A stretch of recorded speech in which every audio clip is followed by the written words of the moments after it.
Hello and welcome, history fans, to History Play-by-Play. Today, a brief history of political parties. In all alone. Dangle, shot. He scores! For this one, we have something a little different, in that while usually I like to pick one specific story and stick it through as a narrative, this is going to cover the entire history of the United States. And while there are certainly issues involved and things that I'm sure people will take more politically or the wrong way, hopefully this can be done as academically as possible. There is plenty of evidence behind all of this if you go looking, but in the days of the internet you can find something to justify whatever you want, so choose your sources wisely. There are things about why the political parties are what they are that I didn't really realize until I started teaching all of U.S. history. That there are broad strokes that we can paint with the parties because they are basically falling to two rather basic ideas. The story, since before we adopted the Constitution, is who is really in power here, the federal government or the states? That is really the question, and how we go about answering that question dictates the political parties. They move and shift based on who the answer to that question, and some of that stuff that influences which side they want to choose. And most importantly, I think, is how business is affected. And I think that is really the largest issue that shifts the parties in a modern sense. And then there are also issues about liberty and what rights people have. And a lot of this is tied to slavery and the massive changes that happened there.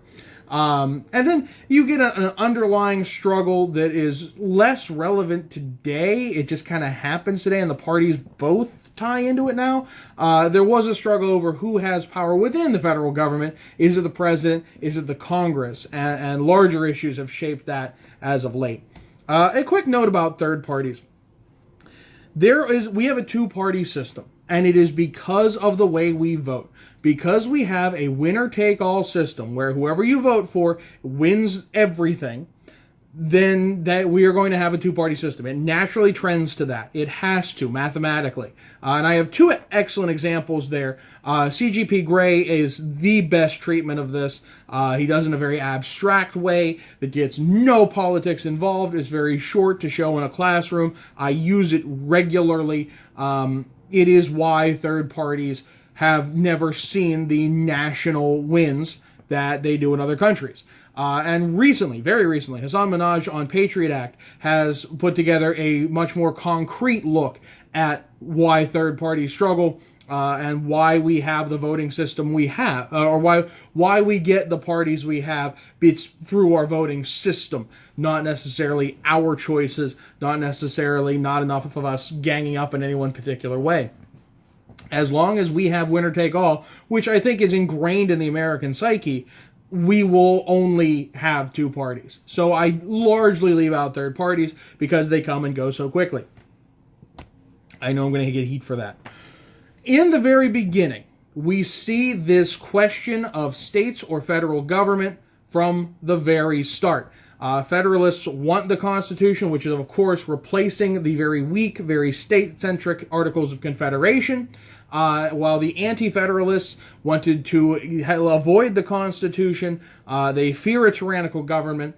The Federalist Papers, plus the promise of the Bill of Rights, ends up winning this so that we have the Constitution and starts everything off from what we basically assume as the United States of America. But from the beginning, that's what it is. And before long, the anti-federalists decide that their look is a bit too negative. They become the Democratic Republicans.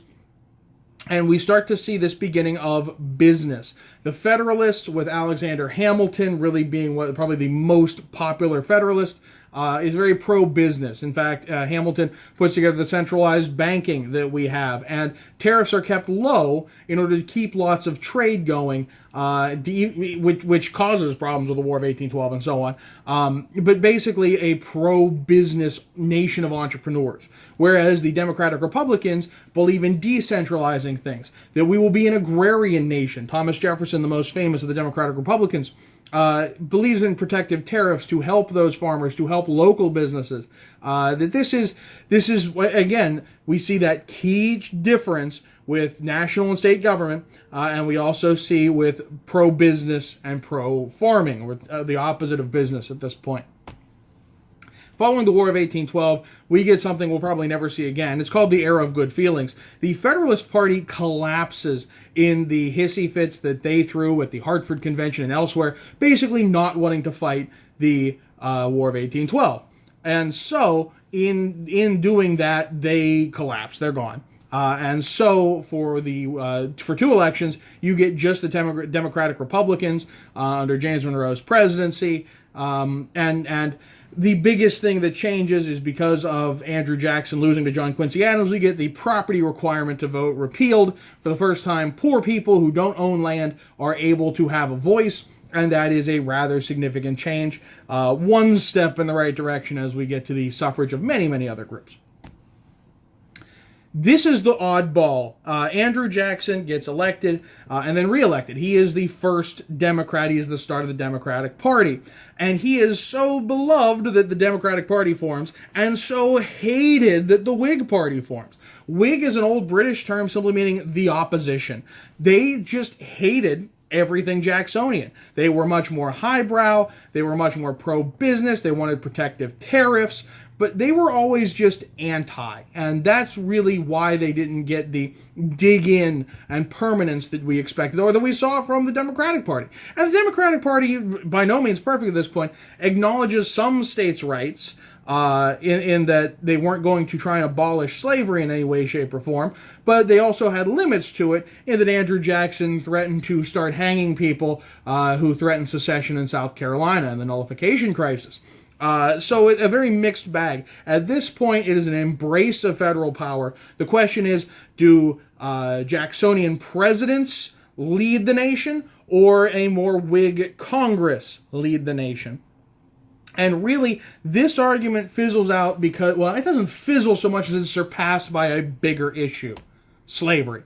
Both parties, the Democrats and the Whigs, begin to split into North and South. And the North ends of the party being anti-slavery, the South ends of the party being pro-slavery. The Whig Party forms distinct differences which will lead to a collapse of the party. Whereas the Democrats, while you get Free Soil Democrats and even Free Soil as an independent party, they all largely stay as Democrats. And you get one of my favorite terms in political history, dough faces. Those are Northern Democrats who support slavery. James Buchanan probably being the best example of that. We also get the Know Nothing Party. People love to talk about the Know Nothing Party. I don't know why. I think it's the name. Is it it's the name and the secrecy, I think, where you ask, hey, what do you believe? And I know nothing. Really, they're all about xenophobia. They're very protective of the United States and what they term to be U.S. culture, which, of course, is very different from anything we've seen at any other point in history. But really, they're anti-immigration, and they only last for a decade-ish. 1858 rolls around, we get a lot more push, and we get the formation of the Republican Party that unites Northern Free Soil Democrats and Northern Whigs under anti-slavery. They are more powerful than the federal government. They lean that way, but it's not real official until the Civil War. Meanwhile, in the South, the Democratic Party unites with the Southern Whigs, who are pro-slavery. They are pushing for peace and all this. The Know-Nothings go from just xenophobia to xenophobia and racism, so great. Again, I don't know why they're popular. I don't get it. So, in the end, you have to remember that the Republican Party threw away the idea of states' rights to fight the Civil War. They insisted that the national government was responsible for keeping all the states within the national government, and therefore must listen to the national government. It is really the biggest pro-federal government move possible. And that's under the beginnings of the Republican Party. That's under Lincoln.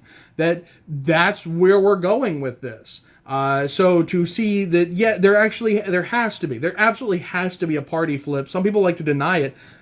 I don't know why. But there is a commonality in this, and I'll get to that after the Civil War. So as we get to Republicans trying to end continue Reconstruction, and Democrats trying to end Reconstruction and enforce states' rights so that the states could govern however they want, and basically how can these southern states keep as many African Americans from participating in the system in any way, shape, or form? How can we get workers back to the plantation so that they can help the wealthy people who lost slaves in the war, etc.? The Democratic Party was, look, all of the racist things in the Klan being formed under the Democratic Party. Yes, all of that is true at the time. You can't deny it. But there is greater context to all of this. In the end, Republicans are still a pro-business, a pro-industry, which means they are for protective tariffs, which again is a flip-flop. The nature of tariffs and what's good for business changes as Americans industrialize. Tariffs were bad for business, and then they are good for business, and then they'll become bad for business again. It's all the fluctuating nature of economics, which is not my best subject, but hey, maybe we'll get into some of that as we continue. As we get to the progressive era, we get into the Industrial Revolution in the United States. The Republican Party is very much from maintaining the course. They get very popular in urban sectors. They are the party of big business, of captains of industry, of getting people to work. Laissez-faire capitalism, keep the government out of it as much as possible. Whereas the Democratic Party is courting the South. This is where we get the solid South. And again, one of the things where this had to have changed because the Democrats don't win in the South now. There had to be a difference. There had to be a change at some point. You can't deny that. They want regulation of business. You get a lot of early progressive issues like pushing for women's suffrage, pushing for workers' rights. It's very nebulous at this point, and I think there's a lot more emphasis on the politicians themselves than there is on the parties. But that starts to shift in the 20th century. The election of 1912 is one of those key elections. Teddy Roosevelt comes back running for a third term. Technically speaking. So he runs for, under the Progressive Party, better known as the Bull Moose Party. He pushes for workers' rights. This splits the Republican vote and leads to the election of Woodrow Wilson under the Democratic Party, which is pushing for populism, which is pushing for an end to the gold standard, which is a much more complicated thing I'm not getting into now, regulation, after that, the Progressive Party is kind of pulled back into the Republican Party, and you get the real focus goes from, okay, they're both somewhat progressive.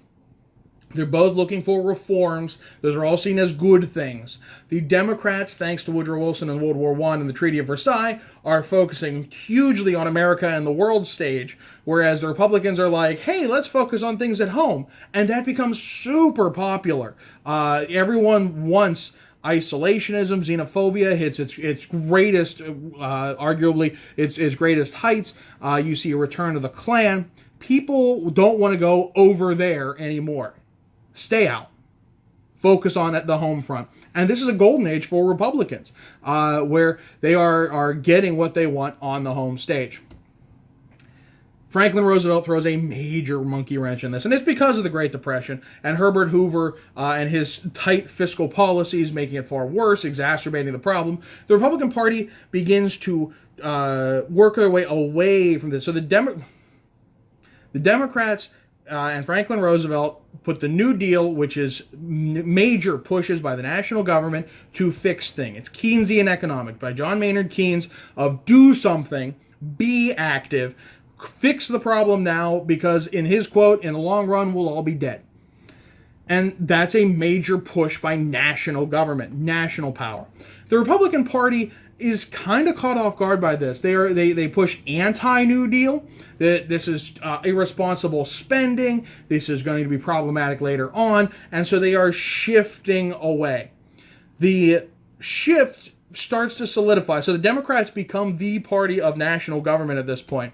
But the Republicans work on that shift because of the Dixiecrats.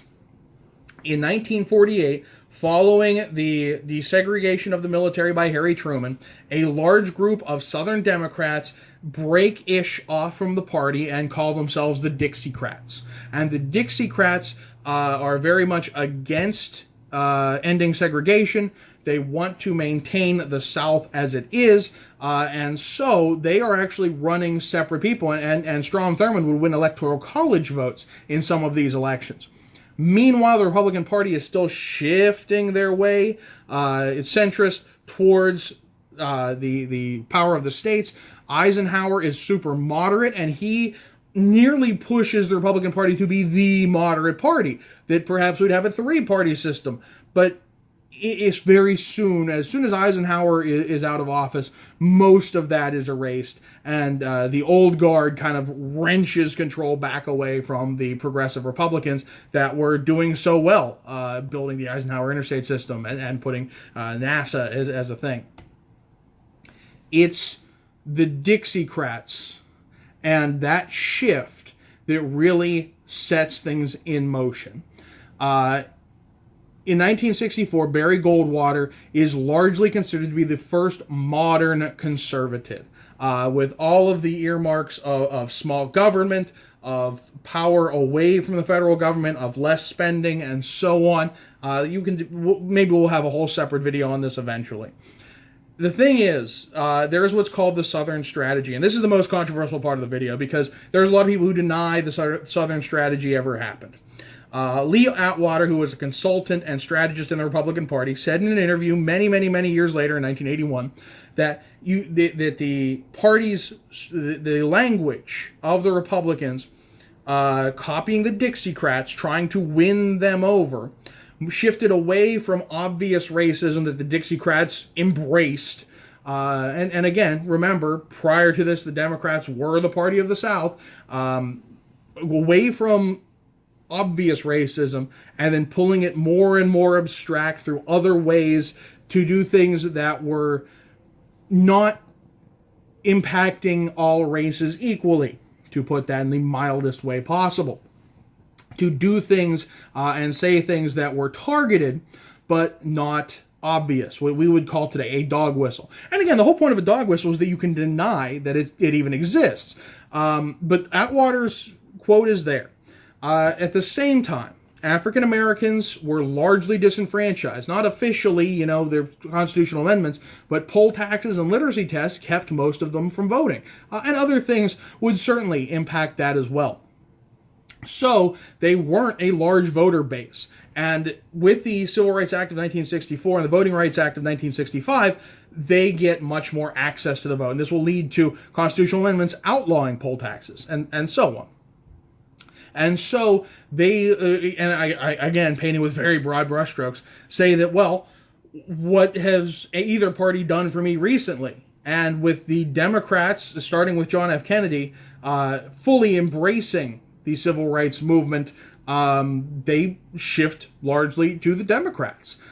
So you get this polarizing shift. So first in the 30s, where FDR switches from states' rights to full-on how much national power can we have. Republicans slowly drift. The Dixiecrats break off. The Republicans court the Dixiecrats. The Democrats court African Americans. And that largely leads to where we are now. Because the South is firmly Republican, and African Americans are largely expected to be registered Democrat. Again, broad brushstrokes. And you still see the same basic ideas. The Democrats are still for big government and big programs. Keynesian economics of be active, do something now. Civil rights is a major pillar of their platforms. Support for organized labor, generally pushing for reforms and change. Whereas the Republican Party, which has been the party of business since their start. Let's be honest, that being anti-slavery was a pro-business, pro-industrial business move. And they have been that ever since. And before national government was good for business, and now they feel that less national government is good for business. That's Reagan's whole thing of let's deregulate and strip away the taxes and so that businesses can flourish. And that's really been the Republican thing. And courting the South to be in that is simply a move of business. especially as the South grows with more and more business. Birmingham becomes Pittsburgh of the South, and so on. Trickle-down economics, that's all part of that, removing the national government and regulation, limit spendings, let the private sector do it, and really pushing the rights of the individual, and that's where you get that libertarian movement moving with that as well. How can I get less government, less national government, and leave it more and more to the states? That's it. There definitely, absolutely is a party switch. There might have been multiple, depending how you look at it. I mean, it might be a bit esoteric to say that there are 6 two-party systems that have happened in U.S. history. Your mileage may vary on something like that. There are a lot of experts that say there's only been 5, or there's been 4, or there's been 8. It depends on where you want to make those slices, because history does not fit neatly into boxes like historians want to. But you have to be able to explain, okay, how did the South go from Democrats to fully Republicans? How did Lincoln, who pushed for the most national government, big government move of fighting the Civil War, shift all the way to let's have small government, let's deregulate? Those shifts have to be acknowledged. They're absolutely there. But you have to try and define them and how and why this happens, and this is probably the closest you can get to summing it up without needing a full course. I mean, this is political science in a nutshell. There's so much more to this. This is the briefest version I can give you, and I don't feel I need to have any add-ons, but, well, let's face it, I'm probably going to need add-ons. Let me know in the comments what you think. I'm sure it's going to be crazy, but again, this is trying to be as macro, broad brush, basic understanding as I can possibly get for the most number of people involved. So, hopefully you enjoyed, and that is going to be all I got for you. That's the end of the episode. What you just saw is this teacher's interpretation of events. If you use this for a class, let me know how that went in the comments.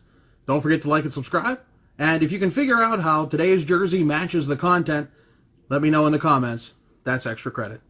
I'm John Baranowski, and thanks for watching.